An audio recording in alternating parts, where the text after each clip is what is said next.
여러분 안녕하십니까? 이어서 포항에서 전해드립니다. 경북 동해안 지역도 오늘 5에서 20mm의 비가 예상됩니다. 낮 기온은 22도에 머물러 덥지 않겠습니다. 송혜림 캐스터입니다. 오늘 출근길에는 우산을 꼭 챙기셔야겠습니다. 새벽 6시 10분 기준 레이더 영상 보시면 비구름대가 우리 지역까지 내려오고 있는데요. 오늘 경북 동해안에는 5에서 20mm의 비가 예상됩니다.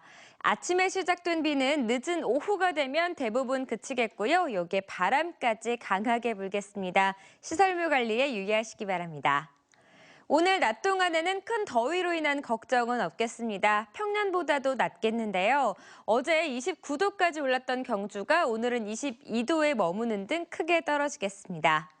동해상에도 바람은 강하게 불겠습니다. 여기에 당분간 안개가 짙게 끼는 곳도 있겠습니다. 자세한 지역별 날씨입니다. 오늘 경북 동해안은 흐리고 비가 오다가 늦은 오후가 되면 대부분 그치겠습니다. 낮 최고 기온은 울진이 21도, 영덕과 포항, 경주 모두 22도입니다. 울릉도는 오전부터, 독도는 오후부터 비가 오겠고요. 한낮 기온 살펴보시면 울릉도가 18도, 독도 19도입니다. 오늘 동해상에도 비가 오겠습니다. 바람도 강하게 불겠는데요. 짙은 안개가 끼는 곳도 있겠습니다. 바다의 물결 살펴보시면 오늘 0.5에서 2.5m로 일겠습니다. 비가 그친 뒤 내일부터는 다시 더운 날씨가 이어지겠고요. 일교차도 크게 벌어지겠습니다. 날씨였습니다. 명사심리로 유명한 경북 동해안의 백사장이 빠르게 사라지고 있습니다. 지난 한 해에만 축구장 10배 이상의 면적이 해안 침식으로 유실되는데 전국적으로도 경북 지역이 그중에서도 포항이 가장 심각했습니다. 장성훈 기자입니다. 동해안 최대 피서지인 포항 월포의 수욕장. 고운 모래가 끝없이 펼쳐졌던 백사장은 수년 전부터 상당 부분 자갈밭으로 변했습니다. 이렇다 보니 해마다 피서철이 임박하면 자갈밭에 모래를 집어넣어 백사장 정비 작업을 한 후에야 해수욕장을 개장하고 있습니다. 유명한 데인데 참 안타까운 일이죠. 한여름 되면 피서객들이 전국의 피서객들이 다 오는데 너무 침식이 돼가 자갈뿐이니까 참 보기 많이 안 좋죠. 경상북도가 지난해 연안 39곳을 선정해 침식 실태를 조사한 결과 지난 한 해에만 축구장 10배가 넘는 면적 25톤 덤프트럭 7천여 대분이 사라진 걸로 나타났습니다. 포항과 경주, 영덕 울진에 걸쳐 백사장이 줄지 않은 곳은 없었는데 그중에서도 포항이 가장 많이 줄었습니다. 특히 경북 동해안은 침식 위험으로 분류되는 CD 등급이 전체의 80%를 웃돌아 전국 최고라는 오명을 안았습니다. 이렇게 연안 침식이 가속화되는 건 항만과 방파제, 관광용 친수시설 등이 무분별하게 설치돼 해류와 모래의 이동을 방해하기 때문입니다. 해안 침식의 원인이 무리한 항만 개발로 드러난 이상 현재 진행하고 있는 각종 마리나항 개발이나 항만 개발들도 전면 재검토해야 되고. 전문가들은 연안 건축물이나 구조물의 경우 앞으로는 연안 침식 등 해양 환경에 미칠 영향까지 면밀히 분석해 허가해야 한다고 밝혔습니다. MBC 뉴스 장성훈입니다. 울진군 죽변면 봉평 해변에 이어 후포면 금음리 일원을 연안 침식 관리구역으로 지정하기 위한 사전 주민설명회가 어제 현지에서 열렸습니다. 연안 침식 관리구역으로 지정되면 침식 방지를 위해 국가가 예산을 투입하고 규사나 바다모래 채취, 건축물 신증축 등의 행위가 제한될 수 있는데 지난해 8월 울진 봉평과 강원도 삼척 맹방, 전남 신안 대광해변 3곳이 관리구역으로 지정됐습니다. 한편 울진에서 연안 침식이 심각한 평해읍 월송정 앞바다와 근남면 산포리 일대는 침식 방지 공사 실시 설계가 끝나고 하반기에 본격 착공될 예정입니다. 경상북도 불법업 특별 기동 단속반은 지난 19일 자정쯤 포항 영일만 신항 3km 해상에서 어자원을 싹쓸이하는 일명 고대구리 어선을 적발했습니다. 단속반은 4.9톤급 소형 기선 저인망이 저녁 8시쯤 포항 동빈항에서 출항한 사실을 확인하고 어업 지도선과 단속정을 동원해 20여 분간 해상 추적 끝에 검거했습니다. 경상북도는 도내에서 고대구리 어선을 적발하기는 10여여 만이라며 취약 시간대에 불법 어업에 대한 단속을 강화하겠다고 밝혔습니다. 각종 공사장에서 발생하는 비산먼지 탓에 민원이 잇따르고 있습니다. 애매한 단속 법규와 소극적인 행정도 주민들의 불편을 키우고 있습니다. 이규설 기자입니다.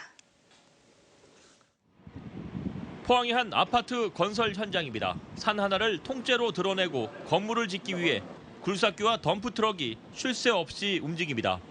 주변에는 이미 아파트와 상가가 빼곡히 들어선 상황. 주민들은 아무리 닦아도 흙먼지가 사라지지 않는다며 고통을 호소합니다. 이제 호흡에 있어서 일단 제일 많은 불편을 겪고 있고요. 매장 청소든 판매하는 데 있어서든 숨쉬기가 좀 많이 불편한 그런 점이 좀 있습니다. 중국발 미세먼지에다 공사장 비산먼지까지 더해지면서 공사장 인근 주민들이 겪는 불편은 이만저만이 아닙니다. KTX 포항역사 인근 택지 개발 지구도 땅을 파헤쳐 놓아 거대한 황무지 같습니다. 바람 부는 날이면 사막처럼 먼지가 날립니다. 시청의 하소연에도 뾰족한 방법이 없습니다. 먼지 측정을 하긴 하되 먼지 측정이 많다 적다 이런 기준치가 전혀 없답니다. 현 법상. 그러니까 이게 먼지가 많아도 사실은 어떤 조치를 할 수 있는 방안이 없다는 얘기죠, 한마디로. 애매한 단속 법규도 문제입니다. 대기환경보존법에 따르면 흙을 야적할 경우 최고 높이의 3분의 1 이상 방진벽을 설치해야 하는 규정이 있지만 포항 우연동처럼 산을 깎을 경우에는 해당되지 않습니다. 또 흙을 씻거나 내리는 장소 주위에 물 뿌리는 시설을 설치해 다시 흩날리지 않도록 해야 한다고 나와 있지만 물을 뿌리는 양이나 방법을 구체적으로 명시하지 않고 있습니다. 법규가 애매하다 보니 시청에서도 먼지 안 날리게 신경 쓰라는 선에서 행정 처분을 내리는 경우가 많습니다. 망을 좀 더 친다든지 요원을 더 배치한다든지 저희들이 다른 먼지를 최대한 억제시킬 수 있는 방안들을 연구를 하고 있습니다. 건물을 짓기 전 교통 영향 평가를 하는 것처럼 비산먼지 발생 사업장에 대해 철저히 심의하고 관련 법규를 강화하는 것이 필요해 보입니다. MBC 뉴스 이규설입니다. 경상북도는 저지대 농경지 침수 피해를 방지하기 위해 올해 경주시 강동면 국당리 등 4개 지구 330헥타르에 대해 배수 개선 사업에 착수합니다. 경상북도는 국비 384억 원을 들여 배수장과 배수문을 설치하는 등 배수 개선 사업을 3, 4년 안에 마무리하기로 했습니다. 또 영덕군 병곡면 덕천지구 141헥타르 등 3개 지구 261헥타르를 기본조사지구로 지정해 연말까지 기본조사를 한 뒤 기본 계획을 수립하기로 했습니다. 메르스 사태가 발생한 지 1년이 지난 가운데 경상북도가 감염병 관리 대책을 강화했습니다. 경상북도는 국가지정 음압 격리 병상을 기존의 7개 기관 61개 병상에서 13개 기관 78개 병상으로 늘리고 포항, 안동, 울진의료원 등 공공병원의 음압시설을 확충하기 위해 21억 8천만 원을 투입해 기본 실시 설계를 하고 있습니다. 지군보건소와 31개 응급의료기관에서도 선별진료소와 음압 에어텐트, 열감지 카메라 등 감염병 관리 장비 구입에 29억여 원을 투입했습니다. 또 역학조사관 2명을 신규로 충원하고 전국에서 처음으로 시군보건소에 연결된 표준화된 방역 시스템도 도입했습니다. 경주시가 수백억 원을 들여 의욕적으로 추진 중인 신라왕경 복원 사업이 문화재위원회 반대로 난관에 부딪혔습니다. 신라왕경의 원역을 알 수 없는 상태에서 무리하게 복원 사업이 이루어질 경우 문화재를 오히려 훼손하게 된다는 겁니다. 김영일 기자가 보도합니다. 신라 왕궁의 윤곽이 드러나고 있는 월성 발굴 현장입니다.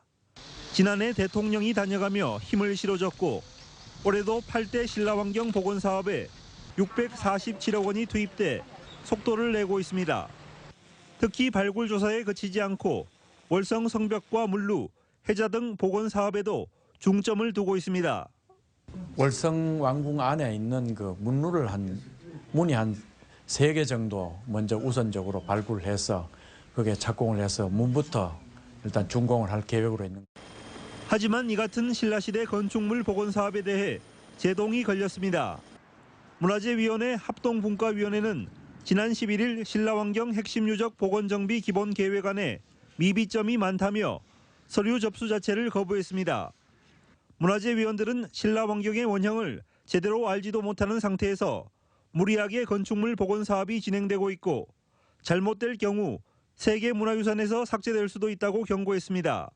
고고학계 보고이라는 거는 확실한 그 지상 건축에 대한 설계도가 있을 때는 가능하지만은 현재 아마 신라문화 유적에 대해서는 고정된 설계도가 없기 때문에 향후에 추진하는데 좀 어렵다고 생각합니다. 특히 월성 발굴이 조급한 일정으로 진행돼 왔고 황용사 역사문화관이 유적 훼손 논란에 휩싸이는 등 신라환경 복원 사업 전반에 대해 그동안 참아왔던 학계의 불만이 터져나왔다는 분석도 제기되고 있습니다. 이에 대해 경주시는 문화재 위원들을 대상으로 오는 7월 현장 설명회를 열고 계획안을 보완해 예정대로 사업을 추진하겠다고 밝혔습니다. 문화재 이웃님들을 한번 모시고 7월경에 현장 설명회를 개최하고 그 관련 의견들을 반영하여 한 9월경에 종합 기본 계획을 수정해서 보고할 그런 계획입니다. 경주시가 의욕적으로 추진해온 신라환경 복원 사업이 시작부터 난관에 부딪히고 있습니다. MBC 뉴스 김향일입니다. 포항시의 대표 특산물인 장기 산딸기가 이달 말쯤부터 보름간 영남권 이마트 31개 매장에서 판매를 합니다. 이번에 판매되는 장기 산딸기는 0.5kg과 1kg짜리 각각 3만 개로 모두 45톤이고 판매 시기는 날씨 등에 따라 변수가 있지만 이달 말쯤으로 예상하고 있습니다. 포항시 장기면에서는 470여 농가가 80헥타르에서 산딸기를 재배해 450톤을 수확하는데 올해 소비자 가격은 0.5kg은 7,000원, 1kg은 13,000원으로 내정됐습니다. 지난해 경상북도의 축산 조사료 자급률이 비교적 높아 전국 평균 80%를 상회한 83%로 나타났습니다.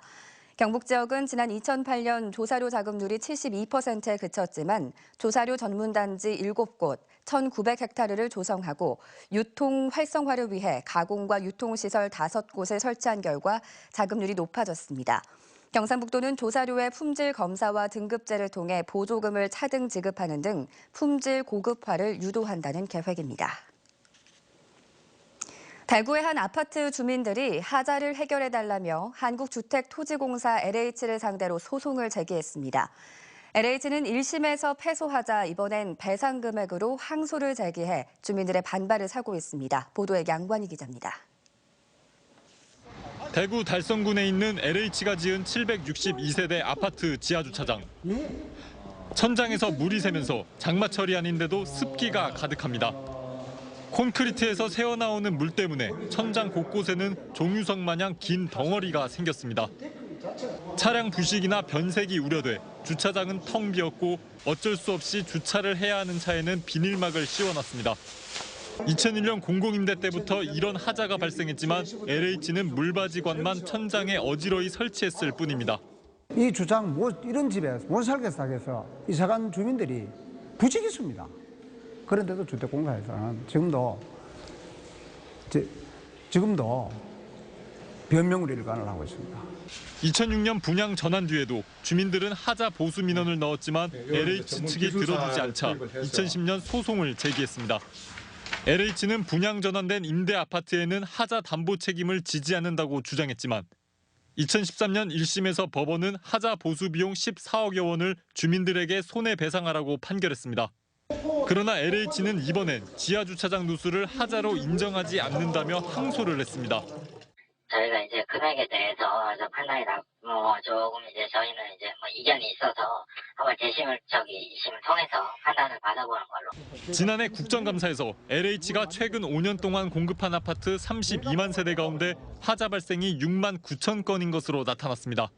보수를 다 해가지고 분양 전환을 해야 되는데 그렇지 않고 그냥 바로 시간만 때우다가 분양 전환해버리니까 이거는 국가 공기업으로서 또 도덕적 해이를 넘어서 정부의 분쟁 조정이 신청된 아파트도 LH가 가장 많은 데다 하자 보수마저 인색해 공기업의 신뢰도를 떨어뜨리고 있습니다.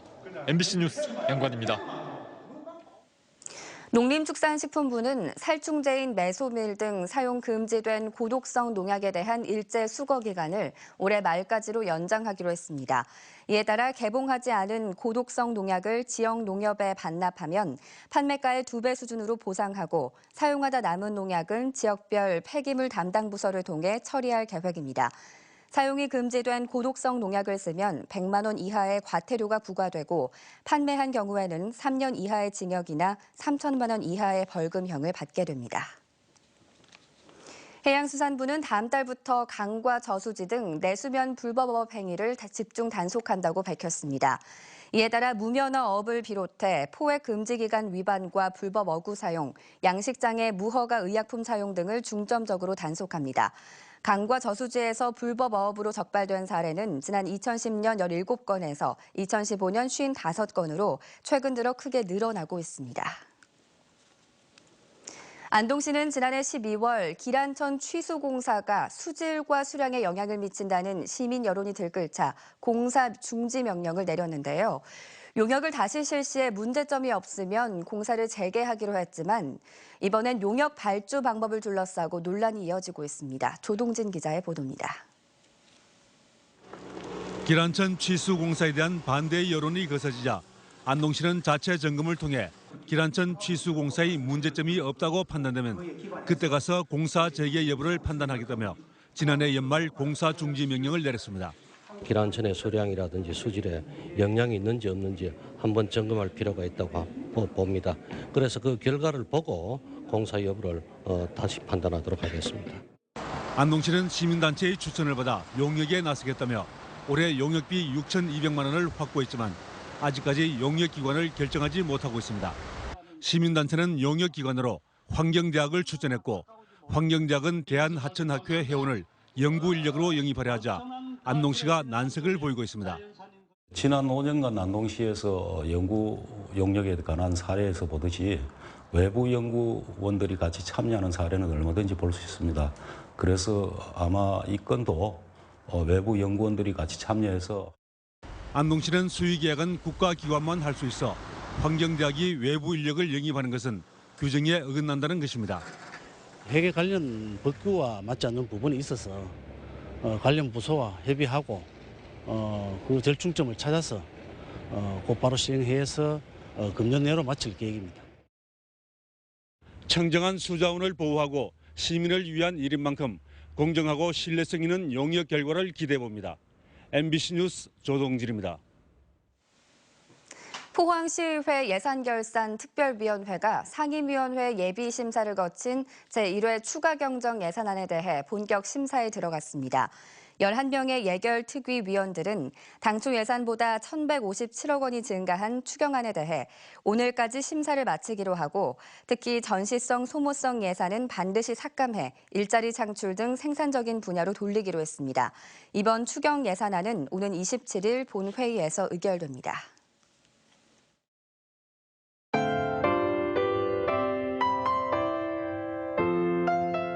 출근길에는 우산을 꼭 챙기셔야겠습니다. 새벽 6시 10분 기준 레이더 영상 보시면 비구름대가 우리 지역까지 내려오고 있는데요. 오늘 경북동 해안에는 5에서 20mm의 비가 예상됩니다. 아침에 시작된 비는 늦은 오후가 되면 대부분 그치겠고요. 여기에 바람까지 강하게 불겠습니다. 시설물 관리에 유의하시기 바랍니다. 오늘 낮 동안에는 큰 더위로 인한 걱정은 없겠습니다. 평년보다도 낮겠는데요. 어제 29도까지 올랐던 경주가 오늘은 22도에 머무는 등 크게 떨어지겠습니다. 동해상에도 바람은 강하게 불겠습니다. 여기에 당분간 안개가 짙게 끼는 곳도 있겠습니다. 자세한 지역별 날씨입니다. 오늘 경북 동해안은 흐리고 비가 오다가 늦은 오후가 되면 대부분 그치겠습니다. 낮 최고 기온은 울진이 21도, 영덕과 포항, 경주 모두 22도입니다. 울릉도는 오전부터, 독도는 오후부터 비가 오겠고요. 한낮 기온 살펴보시면 울릉도가 18도, 독도 19도입니다. 오늘 동해상에도 비가 오겠습니다. 바람도 강하게 불겠는데요. 짙은 안개가 끼는 곳도 있겠습니다. 바다의 물결 살펴보시면 오늘 0.5에서 2.5m로 일겠습니다. 비가 그친 뒤 내일부터는 다시 더운 날씨가 이어지겠고요. 일교차도 크게 벌어지겠습니다. 날씨였습니다. 이상으로 뉴스투데이를 마치겠습니다. 여러분 고맙습니다.